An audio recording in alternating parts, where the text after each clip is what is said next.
Welcome everyone to the Rochester Art Center. We're really pleased tonight to have you. Thank you for coming down from Minneapolis, coming to one of the centers of our community. If you're from here, I know we have visitors as far away as Fargo, so thank you for coming, making that long trip.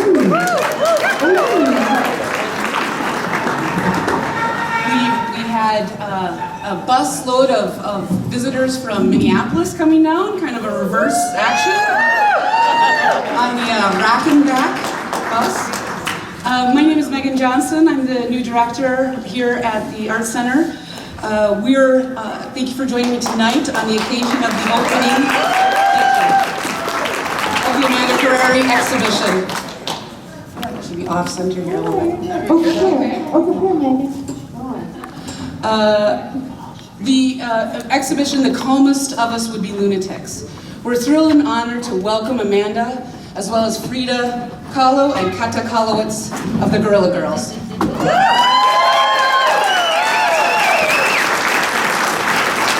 They give me notes so I don't riff, so I'll try not to riff. This panel tonight is part of the Guerrilla Girls Twin Cities Takeover, with kickoff events hosted by the Minneapolis College of Art and Design, my old stomping grounds, and I want to thank particularly Carrie Morgan for being here. I know you're going to hate that I shouted you out, but Carrie was one of the instigators of this project with myself and gave a lot of confidence to a lot of people to make sure that it happened. We also are joined by institutions such as the Minneapolis Institute of Art, known as MIA now, Minnesota Museum of American Art, the Walker Art Center, and of course the Rochester Art Center, as well as Minnesota Museum of American Art, St. Kate's, and others. It will include, the Guerrilla Girls Twin Cities Takeover will include 30 arts and cultural organizations in Minneapolis and St. Paul and the surrounding cities in celebration of the Guerrilla Girls project, which has an 30-year anniversary this last year. Celebrations, congratulations, 30 years.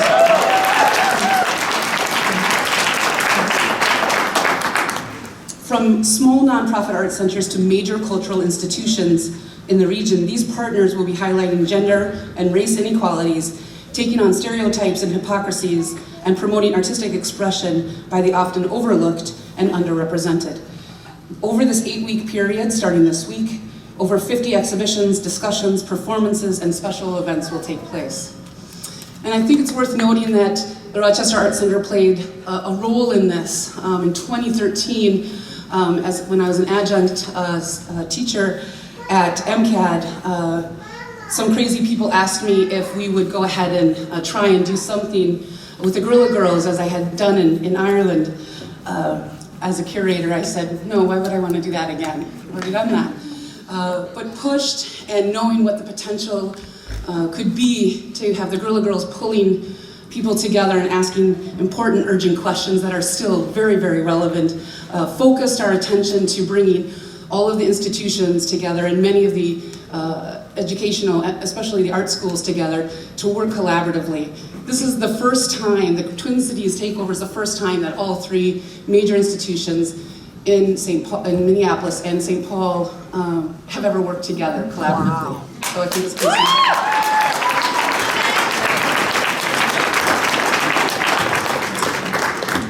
Hopefully you've had a chance to experience the exhibition in the project Feminist Space on the 2nd floor. The galleries conceptually and visually correspond with 3 key elements in the work: color, language, and action. Those are the 3 conceptual threads that we were hoping to present through the work, through the curation, and through the activities that are extended. Colors, symbols, and certain phrases are repeated throughout the exhibition and extended into the project Feminist Space, providing these visual links between the galleries and the ideas. And in the spirit of the exhibition, we really encourage you to participate. We have a series of events that are happening between now and May. Wikipedia edit events, our learning library, we're going to have basically a feminist or a political ideas book club every 2 weeks. And you can take a look at that upstairs.